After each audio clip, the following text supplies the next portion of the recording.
You're listening to Rein with Ash and Josh. Nice. Should we change it up? Shall I do the intro? Yeah, go for it. Give the intro. Go. What camera am I looking at? That one or? That one. Right, we ready? So, we ready to go? Yeah, ready to go. All on you. Happy days. So, welcome everybody to this episode of the Rein podcast with your host, Tiger, and I'm really, really excited to show my special two guests for this episode, which is Ash and Josh. Super excited to have them on, and wow, crazy, like it's been a long time coming. How is everything going? Have you had a good day, Ash? Yeah, really good, brother. That was a nice little intro. That. You did well. There was only one thing that you missed out. Go on. It was that we're the number one equestrian podcast in the world. Yeah, we are the number one equestrian podcast in the world, and you can catch us on Rumble, YouTube, Instagram, TikTok, the whole shebang. So make sure you're following. And that's now a fact. That is a fact. Yeah, I was really impressed. Now. See, people know now that we're everywhere. We're like a disease. We're everywhere. You see us everywhere. How you been, brother? Thanks for coming on. I'm good. Quite tired. Hickstead, been fun. A long drive from Somerset, 3 hours. It was about stuck in traffic. Normal. Other than that, it was good. Good to see all the riders and everything compete today. Caught up with one of the ones who was at Jasmine, my girlfriend's yard. His name's Adrian, so it was quite nice to see him obviously going on to the jump offs and everything. So yeah, massive congratulations to him. And it was good seeing all the other riders. So good event. Yeah. And for me, it was like going to the event, Hickstead. It was the person who got me into horse riding. Her name's B. She's 12 now, 13? One of them. I should know that. Yeah. It's her fourth win in 3 years. It's crazy. And she's 13 years old? 13. Or 12. Fair play. She's going to kill me for That's not impressive. remembering. That's impressive. There's 2 points that I want to touch there, right? Firstly, we met you at Hickstead last year. Yes. That's how we actually met, was at Hickstead with Half Step. Yeah, I don't know how that was a year ago. Yeah, it's crazy to think it was a year ago. Yeah, I was like, where has that time gone? And secondly, is you were always at shows. You love a network. You do. You're everywhere. I do like going to my shows. Yeah. So, can I ask, what is the reason behind it? What is the reason behind it? So I love horses, like just love horses, like everything revolving around them. I want to be in the environment. I want to be around them 24/7, whether it's myself, whether it's with friends. I just want to be encompassed in the environment around horses, whether it's at a show jumping event, whether it's at an eventing, also a horse trials. For me, it's just the atmosphere. I feel like I've got a different feel whenever I'm in these environments. So I like going, obviously, shopping. I love shopping. That's really bad of me, but I love it. It's great. How we met you, so thank you. Yeah, there we go. And then it's just, I like sitting down, watching the horses. So previously I used to be really into cars, modifying cars, absolutely loved it. Met B through doing marketing and everything through one of our companies. And then, yeah, that was it. And now I'm full-time horse. Love it. So but you did you grow up horse, or did you come completely out of the blue? Hated it. So where was that switch between finding that environment? Because we speak to a few people that came similar to me, because we relate to this on that. We never grew up horsey, and then somehow we're in this weird and wonderful industry. And so what was that bit that actually got you into the industry? You say it was to do with this 13-year-old, 12-year-old child that you know. Yes. I don't know how else to phrase that. No. So through our marketing company, Right. we were tasked with working with a lovely lady called Victoria Levesley. I've always called her Levesley. And so we were tasked to do her branding, website, and help her go forward in digital, give her a bit of a refresh, and help her move forward in e-commerce. And then from that side, it was one thing led to another, where it was, I'm really enjoying working with you. You know, you used to do stuff at Hoy's. It was awesome. We used to win all this stuff. And then she introduced me to B, which was her mini me. And then, yeah, that was literally it. Did the photo shoot. And after that, I was like... You was hooked. The amount of inspiration which this young girl just gave me, which was like... You could see from the face of her that she loved doing what she was doing. So it was me really taking that inspiration and saying, I want to do this. This looks fun. And then that really got me into loving a keep and everything. And now I'm invested. It's just, yeah. But that, again, touching on what you were just saying, a lot of people may go, oh, you know what, in 20 years' time, I had that opportunity where I wish I had taken it, the chance to get involved. What made you so proactively get into horses from that moment? Oh, good one. I've always wanted the honest answer is I've always wanted a pet that shows affection to both yourself and people around. And it was like, if I could have an animal like a horse, because I know I could get that form of relationship, it's not going to be something that just is a click. I'm not going to get that straight away. Yes, you can buy a dog. Yes, you can buy a cat. I guess I went for a bit of an extreme and got a blimmin' horse, but yeah, nice cheap option, well done. Yeah, exactly. But that was kind of where it was at. It was like, I want to grow a bond with this animal, and I want to be able to ride it. My sister realistically rode when I was younger. Again, myself absolutely hated it. Yeah. So it was like, can't stand horses, all of this lot. Then this random switch one day after working with this lovely lady and this young girl, and it was like, let's do this. I want to get involved. And it was like, it wasn't a point for me to try and, I want to compete. I want to do all of this lot. It was just, I want to hack. Yeah. I want to go out on a nice hack. I want to do bits around the arena because, again, like I'm not professional, nothing like that whatsoever. I wouldn't even class myself as anything top tier. I'm a beginner, is the honest answer. So it's like, I just want to do little basic things. And then everything's just grown since then. So what was that stage after you go to this photo shoot, you see the connection that B has with her horse, etc., and you go, right, I want to give that a go.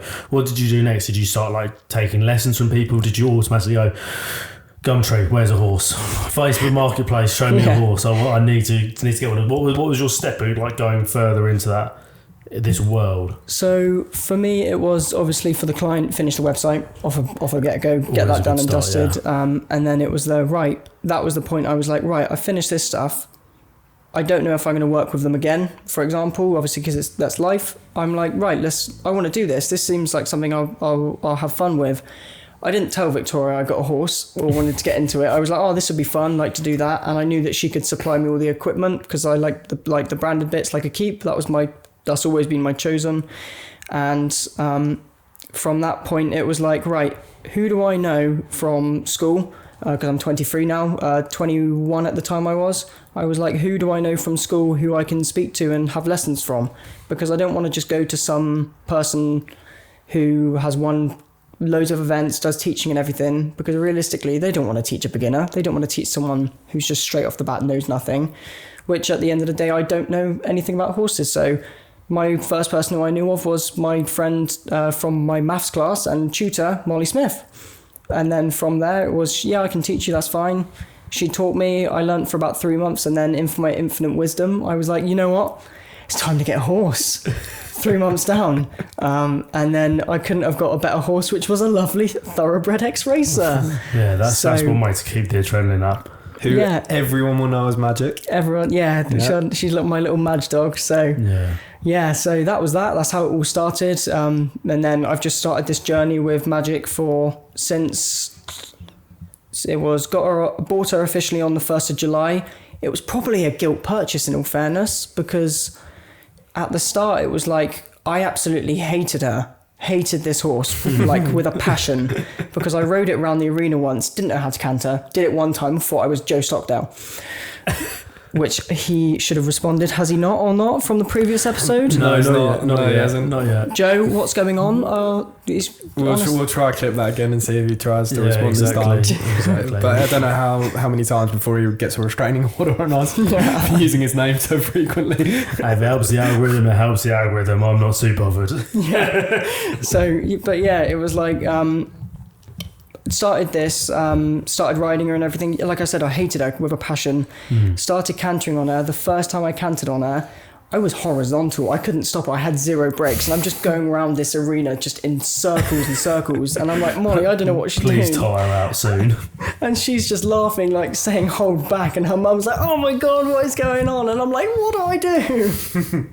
And then, that was that. And then Molly, we were out on a hack one time. I gave Molly all of the money for buying a horse called Barry, a chestnut. Right. Lovely. And again, ex-racer from the same race yard. And then from that point, it was like,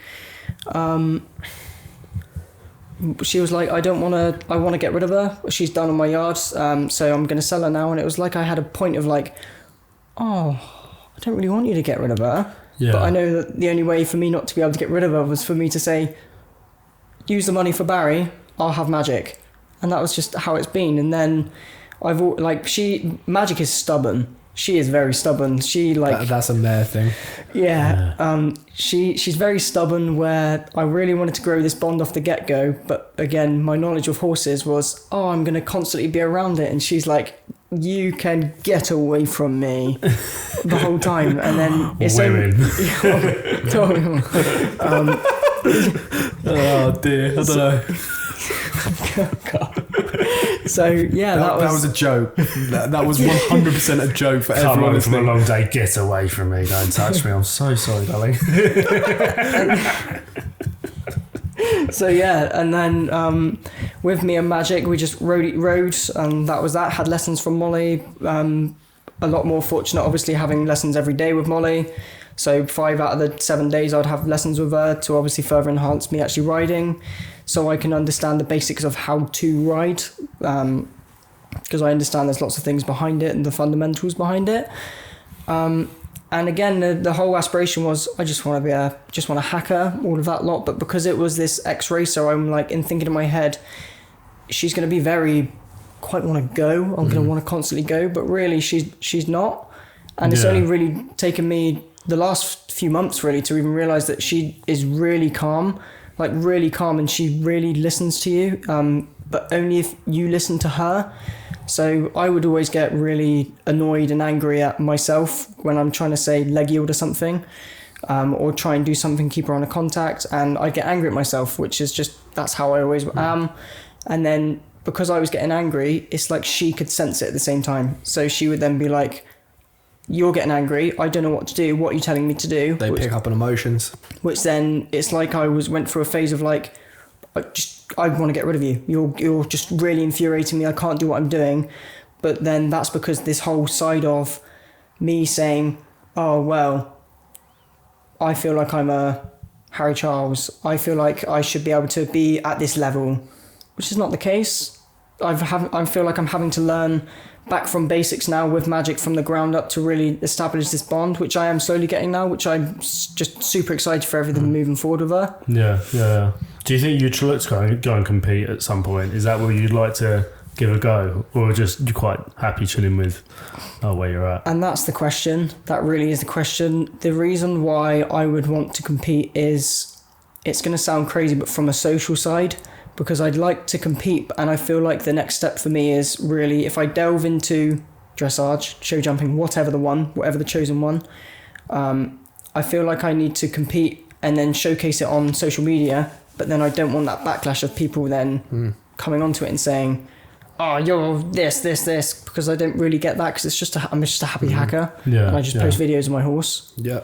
So you've touched on 2 really interesting things there, right? So the purpose of Magic for you is very unique to yourself. What does she do for you? Because you've touched on how you got into it, like you wanted to try something new, but what does Magic now offer you? Because there's a lot of lessons from what you're talking about, I think, that you've probably learned from owning Magic. And I think it'll be fascinating for people to find out. Of course. So for me, Magic is a comfort zone. She's definitely a comfort zone. I look at her and I just see her, and I look at these little brown eyes, and I just like, you make my heart melt. And I just see her and I'm like, I just want to always hug you. And she's like, get away from me, I'm not having that. But it's like, that's just her. Yeah. And it's like, sometimes she's lovely, sometimes she's not, but I just love her to bits. Yeah. It's like, that's what I've always wanted within an animal, for example. Again, you can have a dog, you can have a cat, you can have a lizard. I'd love a squirrel, if I could have a squirrel, if anyone knows of a squirrel for sale. Bruv, you should get a rat. A rat. Rats are dank to have, they're sick. My business partner, Ollie, he hates rats, so I really can't get a rat. No, you can get a rat. You've now got a new office pet. I'll tell you what, you want an emotional bond with an animal, get a rat. Get a rat. Honestly, I used to have, like, an ex-girlfriend of mine, she used to have rats, and this thing that was a red flag. No, bro. Honestly, rats they're so smart. And this thing, I'd get up in the morning and it would like sit on my shoulder, like sit on my head as I'm making tea. And honestly, that this thing was like, you can train it. Like I'd throw things, it would come bring it back. Like, to be honest, if Jazz had said to me, Oh yeah, Tiger, I have rats. I'd be saying, Jazz, we need to have a conversation. No, there's no conversation needed. I'm going back. I'm out the door. I'm gone. You've always ain't seen the full picture. You need to have a look. Rats are a thing. Yeah, they're good. I keep thinking of Flushed Away. I mean, you can build a bond with them, but they're not chefs. See, I was Ratatouille. That's and Ratatouille. Yeah, literally. Ratatouille style. No, rats are the ones to do. That's So really, taking it back to magic is she's therapeutic for you. Yes. So she's an escape for you. And we touched on that with quite a few guests now, that how therapeutic horses are for people. Obviously, again, in the environment that you're doing with like the work that you've done that we've touched on, that is now your outlet. Is the horses for you, but that has also now become a lifestyle. Yes. You've then, since we first met you, you've blown up on social media.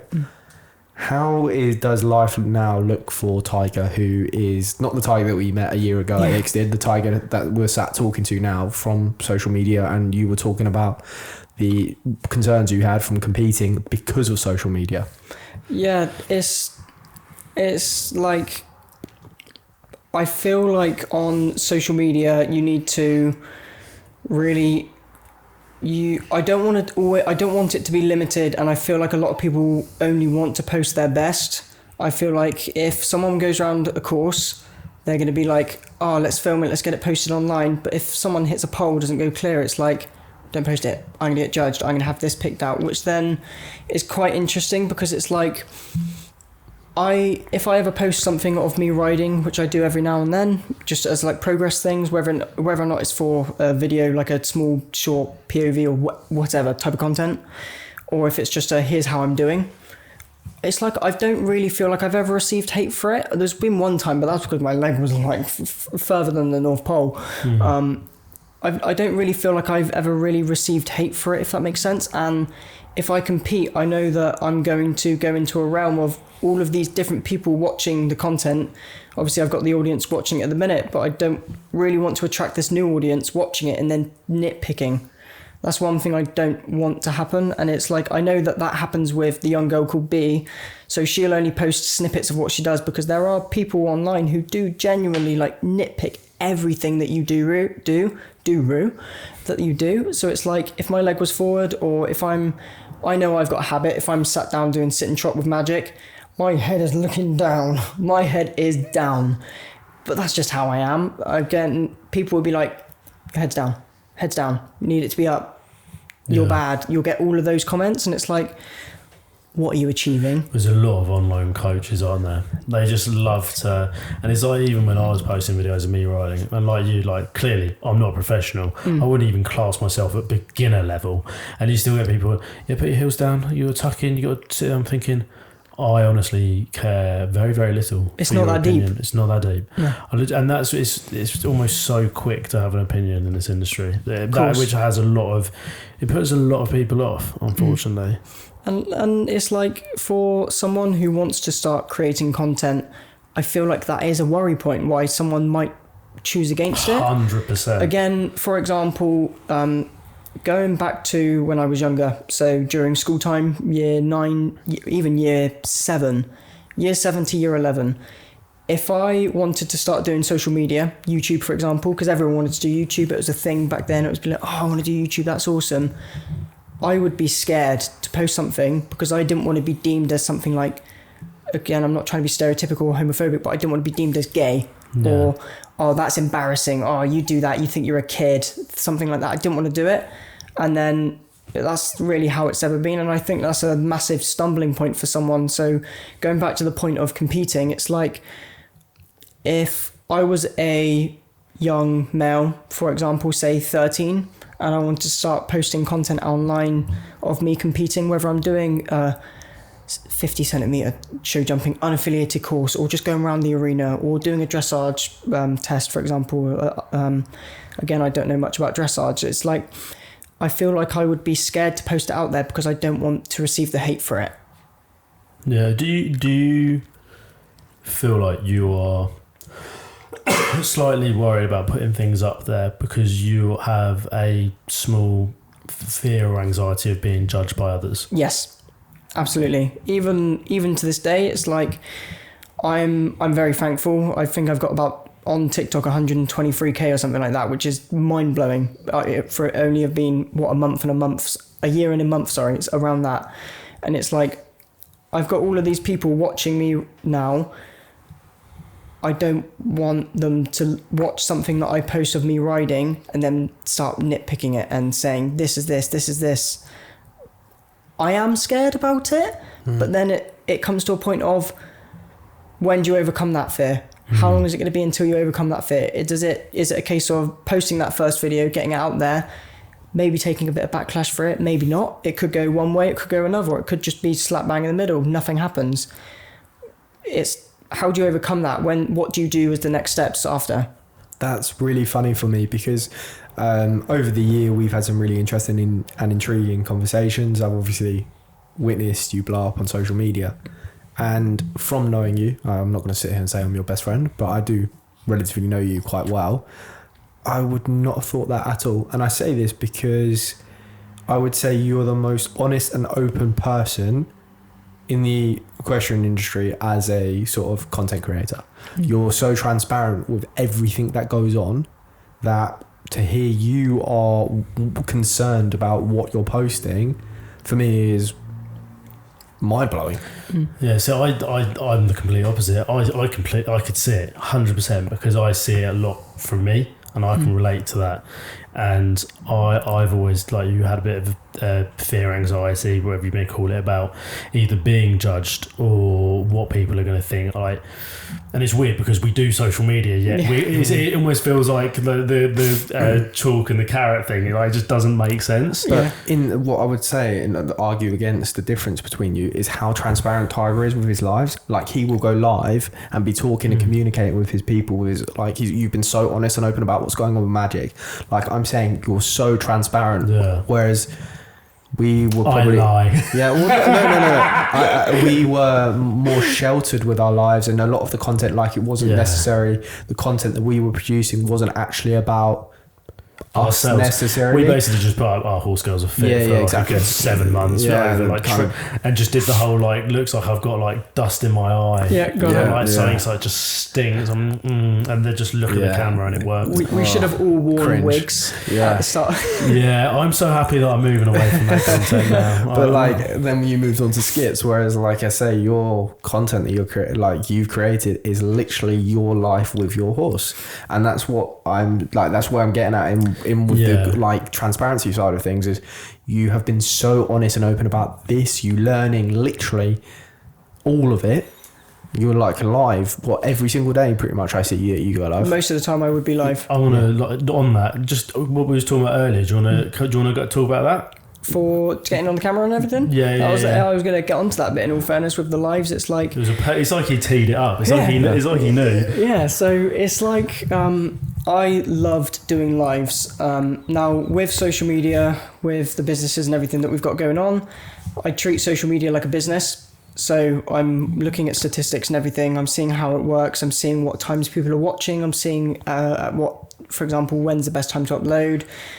I'm looking at hashtags, but I'm not so deep on hashtags. I'm not going to be like, you need to use hashtags. It's going to do, it's just whatever. It's fugazi, whatever you want to call it. Fugazi. It reminds me of the scene out of Wolf of Wall Street. Fugazi. Yeah. I realised that there wasn't many people going live, and it's like me starting the whole social media was a point of me saying, right, this is me at the beginning of my whole horse career, we'll call it. It's not a career, but it's my horse adventure. Yeah. It's like me starting doing lives, and that was me firsthand documenting in real time with an engaging audience, so that they're coming through this story with me. Because yes, you can post a video, but you don't know if I've made that video 2 weeks ago, a day ago, a minute ago, or a year ago. No one knows it, obviously, if you know what I'm trying to say. But it's like, if I can get my phone out real time with a live audience, irrelevant of the number of people, because you should not be looking at that top right figure. And for people that want to go live, it's like, that's a massive fear. If you get up your phone and start doing live, your eyes are constantly on the top right looking at that viewership, that viewer count. It's like, that's an addiction it's a sickness, how I would see it. You need to not do that. If you can disable it or manage to program your mind not to look up there, perfect. Because by you thinking that you've got an audience in your mind, doing a live, you then naturally speak yourself, you talk your own tone, your own personality, whilst you're not trying to put on a fake voice, you're not trying to put on a fake persona. It's like, if I do a live now, then I'm doing it genuinely because I'm wanting to show everyone what I'm up to right now. So for example, if I had my camera up here and I wasn't looking at the comments, I wasn't looking at the camera, looking at the viewers, I would be talking about magic. I would constantly be going on about it. It's like I'm reciting, talking to myself. And then whenever I look back at the comments, read some of the comments and that, say, yeah, this is what's happening, get people involved. And that's where I built the connection up. Now, I love, and I mean absolutely love, getting on the camera, as in getting the phone out like that and talking into it, because then I can showcase little bits that I'm up to there and then. Doesn't have to be polished. It doesn't need to be professional film crew recording you. Like, makes it authentic. It does. And it's like, you shouldn't really need to be able to put effort into it to make a piece of content about what you were doing at that point. For example, I would make a 60-second vlog in the morning saying, this is what I'm up to now. Wouldn't start it with a, good morning, how's everyone going? Because you don't really need to do that. You're watching a story. You're watching a small piece of content which might bang, might not. Gonna speak into it. This is what I'm up to. Brushing magic. Gonna clean her off. Pick the hooves out. Couldn't record it. Sorry. Here's a treat. Smash the apple. Post it out there. And that's that. And I love doing that. How do you find the energy to do that? Because I know that you say that you're so transparent, but a massive learning part for me over the last year and a half is a public personality and a private personality. And I say that I had to put barriers in place that I actually do have a private life as well, because otherwise for me it was too stimulating. Have you come across that at all? With how I operate, it's either work or horse. So because we've got the businesses, obviously grateful for them and all of that lot, it's either you get into work at whatever time, we'll say 8 in the morning, for example, 9 o'clock, whatever. We'll stay there until maybe 8, 9 at night. Have the odd day off where we'll be like, right, we'll leave at 5, whatever.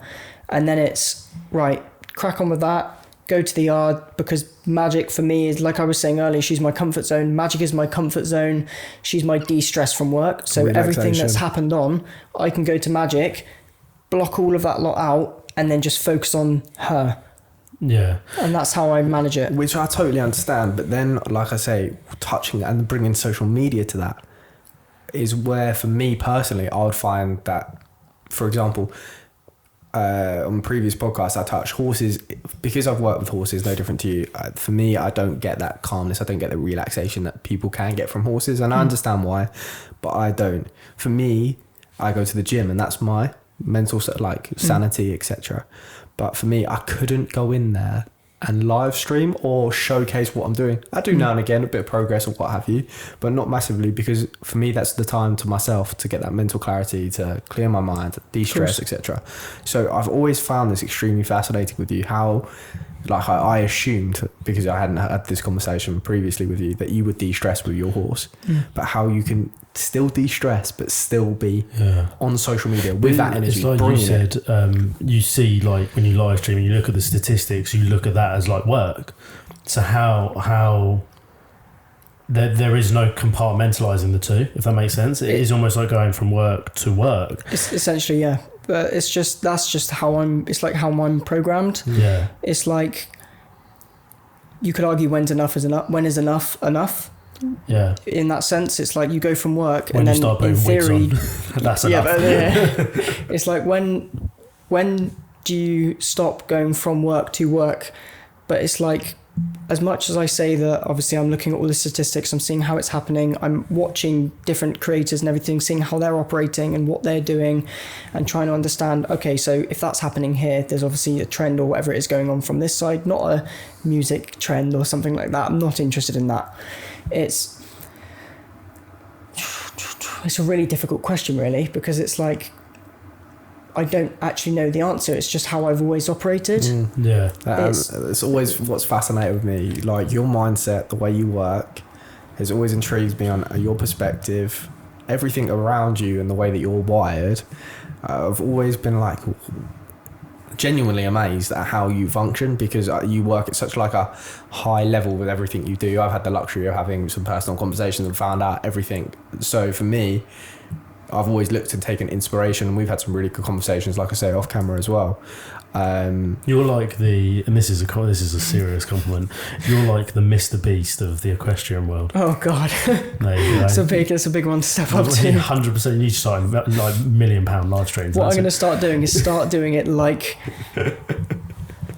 Join my life for 10 grand. Yeah, exactly. That's the only way you need to start. I'd fucking join now. 100% easy money. But it's always fascinating, like just saying, to see how you work, because you do work at such an impressive level, the way you structure and you have your routine and works. I mean, we're both quite routine orientated,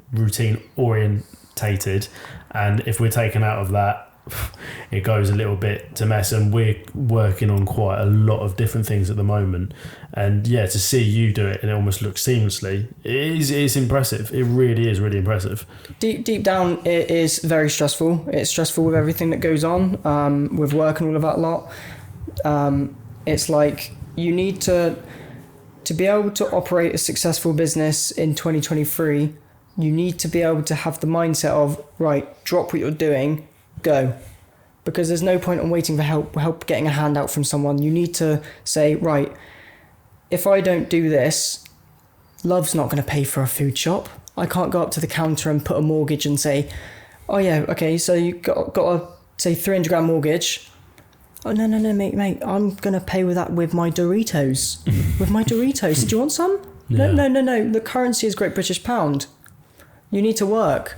And that's the mindset. It's like you need to put yourself in a working mode where it's, if I don't do this, I don't earn money, which then can't pay for this, which then makes me not be able to function correctly, makes me not be able to pay for the gym, makes me not be able to pay for my horse, for example.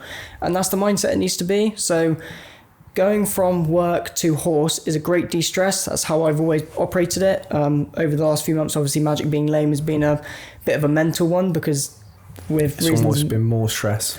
Yeah, so it's like I haven't really been able to physically go to her and say, not speak to her and be like, this is my problems or anything, but it's like I can't just go out and ride and focus on her, which that is my point of saying, right, taking it away from me, don't think about yourself, think about you. How can I better you?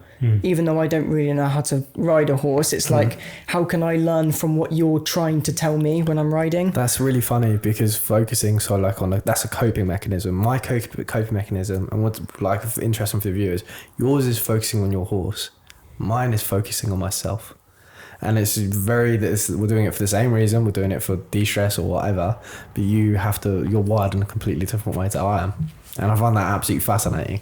That is, you have to focus on your horse to de-stress. I couldn't do that, but that is incredible. Yes, I've always, my horse is very spoiled. I've always wanted the best for her. Like anything which I think will better her, I'm like, there's not a budget assigned, go, get it done. She needs a, I keep thinking it's called an osteopath. It's a physio. You need the physio, get the physio in, go. Shoes need redoing. It's only been 3 weeks, get it done, just go. If it's going to help her mental well-being, it's helping my back, the peace of my mind. So then it's like relieving a load of stress, because I know that she's fine. That's how I've just operated with her. You can think what it's going to be like if I got 2 horses. It'd be like, oh god, yeah, that'd be crazy. But like I say, you two work really well, because you're horsey as well. So then you're back and forth with your partner of like, if I imagine if on the other hand, if your partner wasn't horsey, how difficult and stressful that could be on someone else. Yeah. And it's like, even if I'm with like Jazz's horse, for example, I love being around them. Like I'd want the same for that horse as I do for my own. Yeah. That's just how it is. It's like a nice de-stress. For example, I can't ride Magic at the minute, so I can't really go and de-stress. I can't really go to her and say, right, let's go and ride, let's go and crack on with this. You need to focus on this area, let's go. Going to the yard, watching Jazz, trying to instruct, I have no idea. Showcase. What's he like as an instructor? He's good good, to be fair. Yeah, no shouting or anything like that. No relationship arguments that happen. No, that's good. That's pretty No, good. nothing that you want to share online. No domestics yet. It's fine. Off camera, this will be completely different. Yeah, she's really just going to beat me. She's like, how dare you say my name? Going back a little bit to the social media stuff you were saying about, like, you study so much on the algorithms, the statistics, and you really look into it.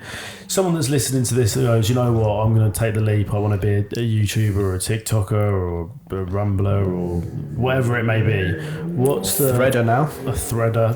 Threader, I love threads. I've not even bothered with it. I treat threads like it's here's what I'm doing at the minute, like a story, but plain text. Oh mate, go back it's to like therapy. Threads. It's great. Threads. I was reading it. Threads are going to die really, really quickly. Yeah, it's like BeReal. Yeah. And there are loads of businesses promoting, being like, "Oh, Threads is going to take over Threads." No, Threads is going to die. No, it's not. It's all going back to Twitter, because you see what they do with the Creator Fund on Twitter. Have you seen this? I hadn't. No.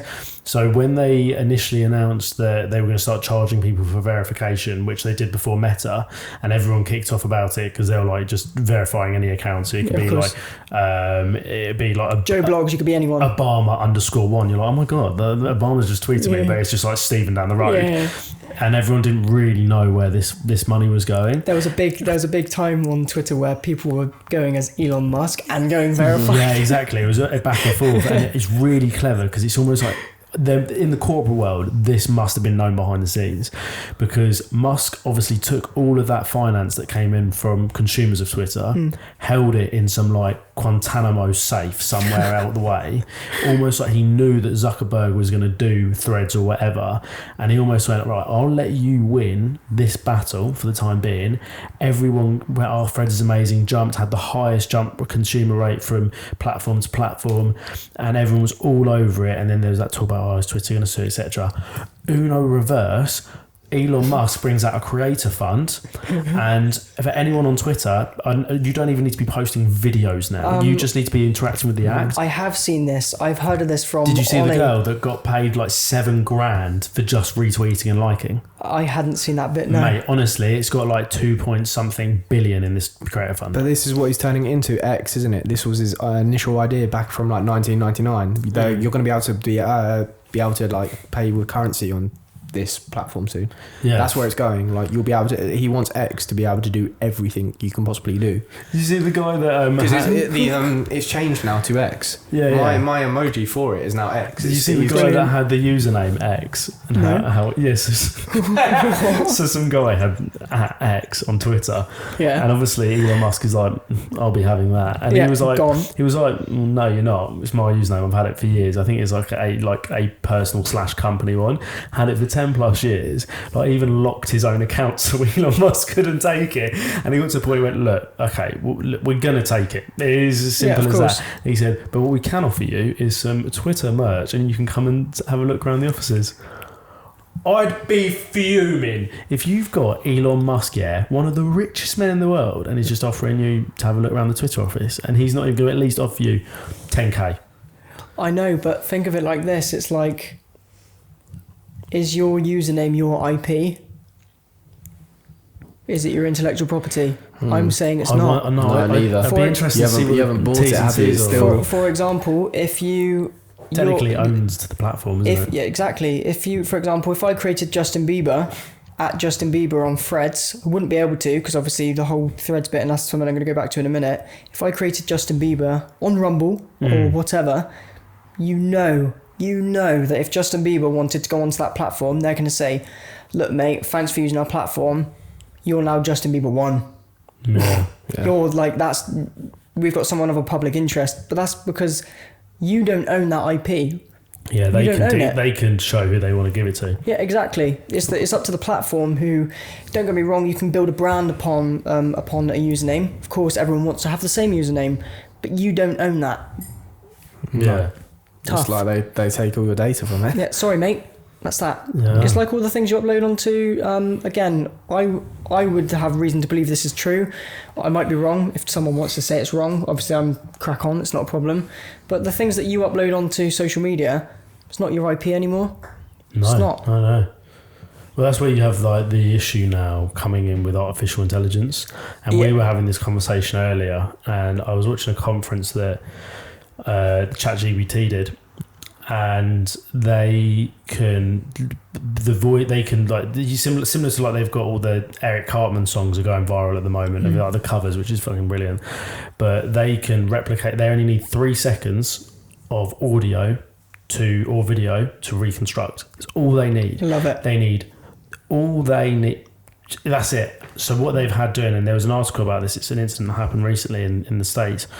They basically, the scammer called up said girl and said, is this Mary? And for her to go, no, it's not, it's Sarah, what are you on about? That's enough. And they then took her audio, had currently through artificial intelligence the phone number saved under her contacts as mum, then called her mum and used her voice through artificial intelligence and basically was like screaming, help, I've been kidnapped, I need ransom, they want like 20 grand, I think it was like $1 million or something they asked for, and I think some money was transferred, and that's going to be the new way of weaponizing AI. And you think us like as influencers, and I say we influence shit all, but as content creators, there is so much out there about us already. It's the only thing that I think I enjoy doing this, but there's part of me, we're going into that new technology age where I'm like, oh, I don't know, it's terrifying. It's definitely scary, but you think of someone like KSI, think of how much money this bloke has from his years of obviously doing YouTube content creation, all of that lot, brand deals, etc. If that was to happen, it would have already happened to someone mainstream, and that would have been out in the public. This has happened, it's a big thing, and then that would have then caused, you could argue, a disruptor in the AI scene, because it's like, well, you've just had this influencer, KSI, everyone knows who KSI is. Any person who watches YouTube and goes on the internet knows who KSI is, whether it's through YouTube or it's through boxing, because that's through boxing now.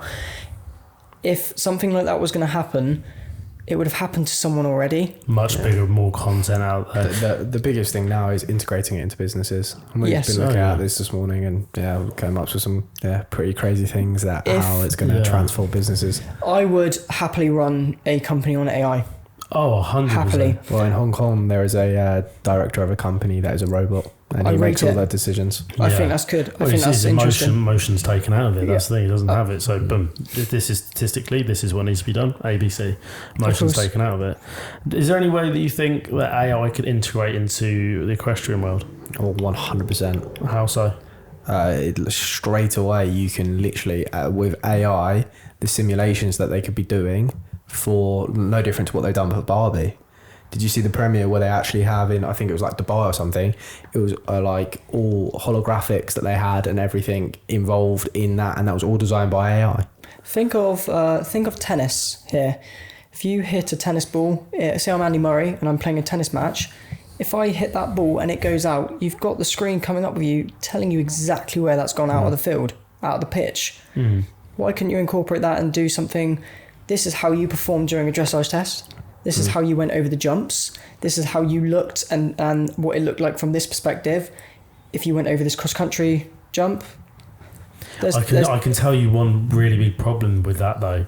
If you put that in, it takes the biasy out, and the industry loves its favourites. So it's a real shame. But that's only personal opinion. So as soon as you take personal opinion out, that would help dramatically. But I think probably you touched on it. Dressage would be the best thing for it because you have judges. Whereas personal opinion, show jump is different. It's faults, if you knock a pole down, you knock a pole down. You can go home, whereas dressage, you can come out and be like, that was really, really good. I've had like a 15% discrepancy on when I've had 5 judges. You know what it's like, if obviously you being a dressage rider and yourself, you know what it's like, that if you go into an arena, you've got the car at the end at whatever level, obviously you're not going to get that at full style. Again, I don't know the levels of dressage. You just have 5 or 7. It's like even if you went to a prelim, you've got the person at the end in the car, beep your horn. Your test, it will be different if that person in that car, that person in that car, if I judged it, if you judged it, everyone will give a different response. You could do the best dressage test in the world, what you obviously to your ability, obviously, and someone might knock you down because they don't like you, for example. There's things like that. So if you incorporated a non-bias AI into judging, like dressage, for example, in this case, because that's probably the easiest point to stand on. You've got showing as well, haven't you? Showing, I don't know enough about showing. I just see it as, again, I'm not trying to be rude, I just see it as walking around doing little stunts. I don't know, but that's because I've never been. I saw him with the miniatures doing that. That's sick. No, I just don't understand it, but that's because I've never watched it. I've always been dressage, show jumping first, dressage, eventing. I don't understand it, and I know there are loads of different disciplines out there, like showing, for example, but it's never been of an interest. It's like carriage. Is it carriage racing? Oh yeah, that's cool. I have no idea how it works. No idea. I think it's just like racing a car. But yeah, we've just seen it now and again. But yeah, it's nothing I've really been fascinated by. I wouldn't ever want to speak out of turn on a different discipline if I didn't watch it. For example, I wouldn't try and speak out of turn on something showing because I don't understand it, is the honest answer. I don't. I'd like to know more about it, but really the interest isn't there because I like hacking. I like watching show jumping. I like going to events. Realistically, this is genuinely true. I thought that I didn't know that you weren't. Is it you're not allowed to wear boots during your eventing dressage and all that lot? Yes, boots. Yeah, as in horses' protection boots. Yeah, I thought that was. Pinko will have his boots taken off before he goes in the arena. I thought the rider wasn't allowed to wear boots. And I'm being deadly serious. I was at Blenheim Palace last year. My friend was telling me about it, Emma, and I was like, they're not allowed to wear boots. It makes no sense. And they were like, yeah, they're not allowed to wear boots. I was like, isn't that going to hurt on the stirrups? And they were like, they're not on about the stirrups. I was like, huh. Okay. All right. But we've touched on a few business aspects here, obviously the industry as well. How would you revolutionise? Yeah, I think you pretty much nailed it. Revolutionise the industry, and what would your plan be? Because I think that's It's a very broad question, but I think you offer a really interesting insight. Similar to all of my really interesting insight is you didn't grow up horsey, so you've got almost like not really too much of an emotional connection to it through a lifestyle that you can go, no, this needs to change, that's wrong, that's... Realistically, I'm still learning about the industry. I feel like there's more for me to delve into and understand, so I'd like to give an answer, but I don't feel I've got enough I don't have the sufficient knowledge to give an answer back to it because I don't know. Which is fair enough. As I'm slowly, obviously, accounts growing and everything, social media, I'm slowly understanding more and more of it. But then it's like I'm not really looking into the parts that everyone else would be doing it because, again, like I said, I'm treating social media as a business. I'm seeing from a YouTube analytical point, seeing what the people on there are doing. For example, watching Esme, watching Harlow, two of the biggest in my eyes social media YouTube stars. I'm seeing how they're taking content from YouTube, incorporating it onto different platforms, seeing how they're trying to diversify their content, growing to more of a broader audience, for example. Whether it's they know what they're doing or not, it's a question you will never know. I wouldn't ever be able to say to Esme, you know what you're doing, because she'd be like, well, I can't speak on her behalf, do I? It's like I've got a similar understanding on how to replicate what I'm doing on social media from TikTok side onto Instagram, which is what I'm slowly trying to really focus on and drone down on. But at the end of the day, I'm just trying to be authentic. Yeah, I think it'd be interesting to see, because you don't see it as much in the equestrian side, is how people adapt. And I think what I'm blowing smoke up our arse, which we do not so often, but it appears that we do. I think we've always been quite good at changing what we do, but within such a niche industry, similar conversation to what we was having earlier, is at what point do you go, I've done everything? Like when say your appeal is to a certain demographic or age range of people, at what point do you go, I don't want to make that style of content anymore. I've grown up. I'm a different person. I don't make that sort of content. And this is exactly what I personally found with going from something baiting, I can't remember what it's called, something baiting horse girls and saying, I think they're really fit, and Western getting loads of followers from that, and went, okay, well, this has sort of served its purpose and time. How do I change it? And ironically, it was Josh that said to me, look, you're an actor, you studied it, do the skits, and then went down the skit route and was like, sweet, changed it all up, spent times doing that, and got to the point I was like, right, there is literally probably no more story skits or like funny moments unless I'm just replicating the same stuff, which I know you can do, but I just don't want to do it. Of course. Before you go, right, there is literally, unless I start getting bigger and bolder and a bit more like out there with the skits, where it's like, actually some of these are already on the line anyway, but they're funny. Where's that point where I'm trying to get the next high, that next sort of view where I actually go too far and say something wrong, and it got to that line where I was like, no, this is where it is. And plus, like I said, there was quite a few people that started replicating my skits anyway, which is a compliment. When you see people starting to do that, you go, sweet, everyone's caught up with me now. Now I need to change. Yeah. You don't see too much. What I'm trying to say is I'm really interested to see how this, and it is quite a small community of influencers in this industry, how certain people adapt and change. Because from the outside, I'd imagine if you're not in social media, you can look at it and go, they have a lot of followers, their life must be completely different. And it really isn't. And you realise once you get into it, you're talking from our perspective, there are a few, we can't say on everyone's behalf, how small this industry is, and you sort of tend to get a sort of small community and you know everyone that goes around, so it's really interesting to see how people will do that. It's, I guess, the point of when you have a content break, content blank, it's like, I think that's going to make or break you. What's your next move? And that is the question, that's the $1 million question. What is your next move? So I loved doing lives. Since Magic's been lame, my love for doing lives is just not really there. I like doing it, don't get me wrong, but it's not the same as it used to be. So it was like, right, what can you do? What would you like to get better at? Well, I'd like to get better at speaking into the camera and getting more confident in that regard. Okay, so how are you going to do it? You need to post. You need to get the camera up in front of you. Don't think about it. Get the camera up and speak into the camera.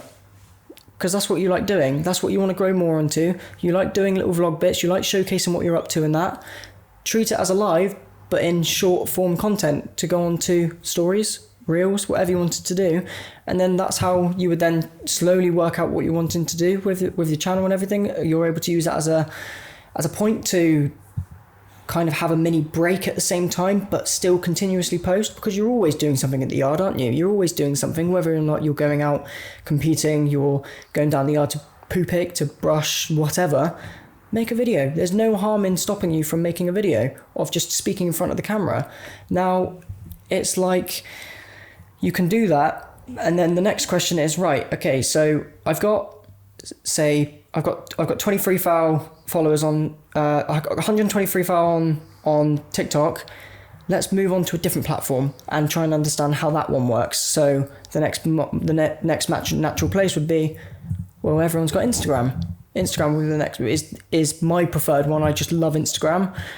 What can I do? Take off from TikTok onto Instagram. Well, I've got this whole content bank. Post all of it onto Instagram. And then as that slowly builds, you're getting your high from building that social account. Whilst this one is still continuing at the same rate, because you're still doing the same, still posting content out there of yourself. So you're able to migrate and change that audience whilst building your previous audience on this other social media. And then as you still continue that, you might have figured out what you wanted to do next. But then if you're not, okay, so what other avenues can I do? Well, there's Facebook, there's YouTube. What do I want to start moving into those?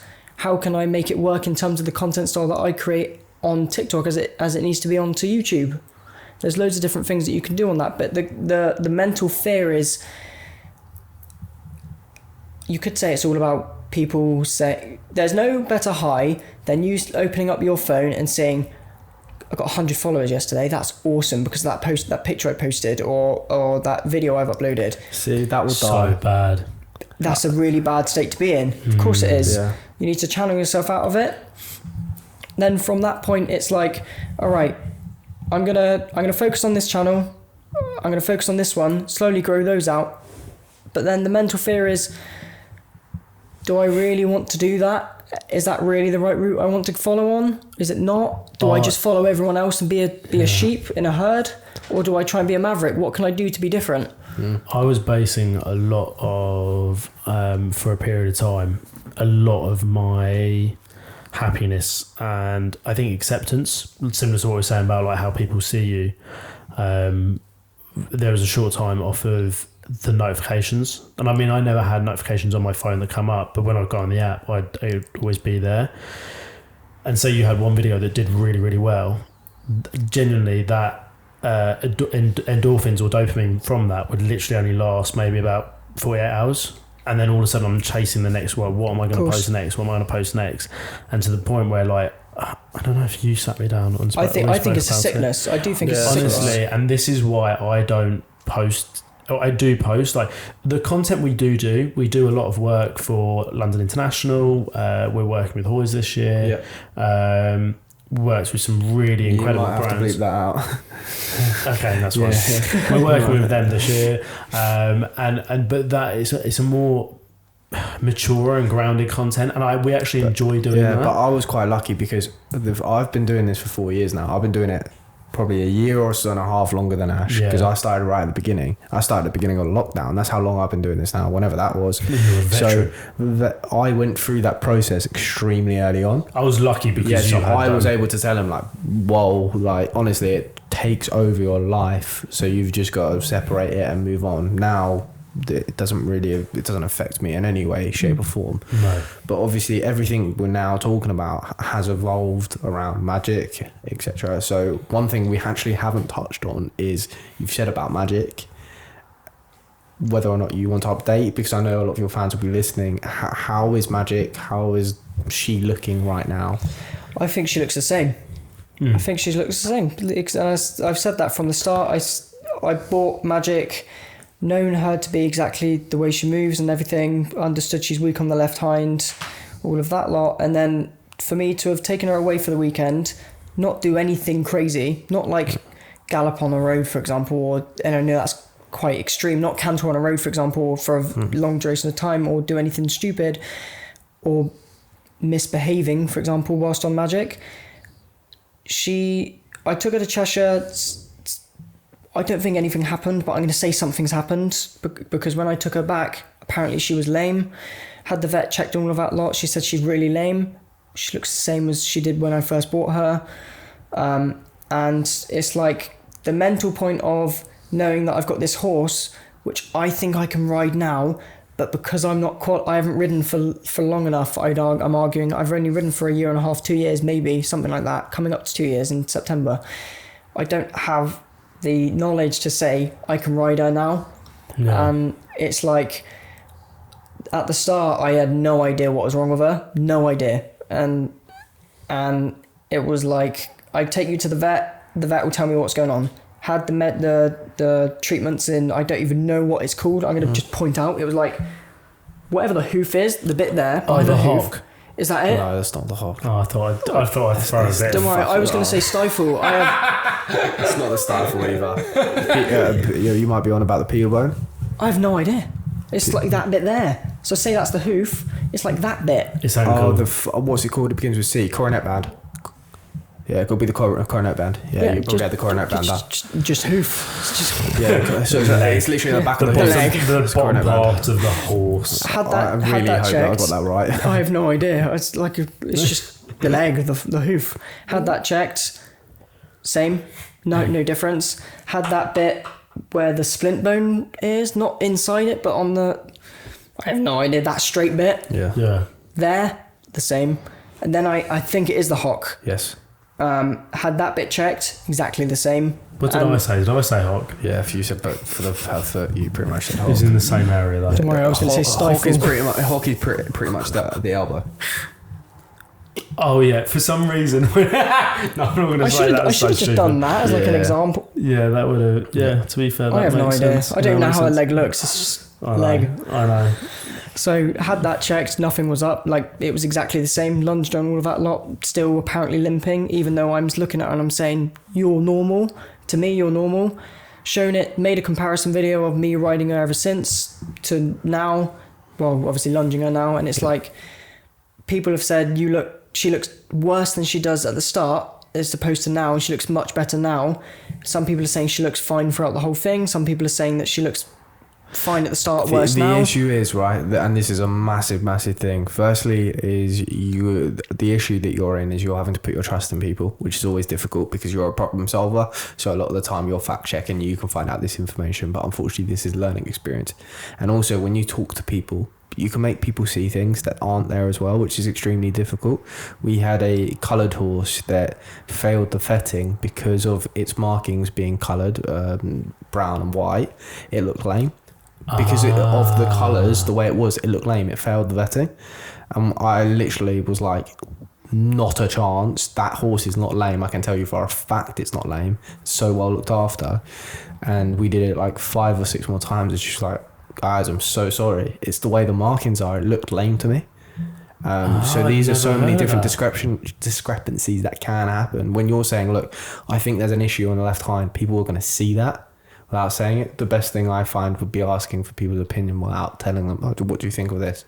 Because then if they're drawn to something, they're drawn to it for a reason.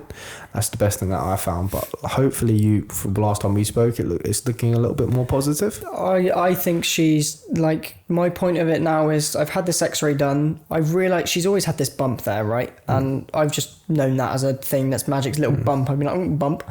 And whether or not she had a splint or not, she's clearly had a splint back in the day or recent, I don't know, because we had an x-ray on it. The vet wants to come out and do another x-ray, which again, I'm not qualified to say no, don't come, but in the back of my mind I'm like, am I just going to be charged, not from a selfish point, because obviously I need to know for self-clarification and that, am I going to be charged to have an x-ray done for an answer I already know? And it's like, I don't know what to do. And it's the only thing that really does bug me with Magic. I love her to bits and that, and I obviously want her to make sure she's right, but she looks the same. She looks the same. And for me personally, with like the amount of times I've brought my horses in and they've come in with a splint and you're like, oh crap, this is not good. No. Very rarely do they actually create a longevity problem where they're actually lame from it. Obviously from a selling perspective it's not ideal because people want perfect limbs. So but any time that my horses come in with a splint, that has never ever been like maybe for a couple of days if they actually like manage to smash their leg by stepping on themselves or doing something stupid in the field, then of course it's basically a bruise that just stays there. That's pretty much what it, and it's a hard fluid. So from my perspective, I would not look at that and go, I would believe that the splint is an issue unless you did an x-ray and there was like cartilage or something in there that was aggravating it. Then I'd be like, oh, fair enough. My boy, he has a bone cyst in his stifle, his left hind stifle.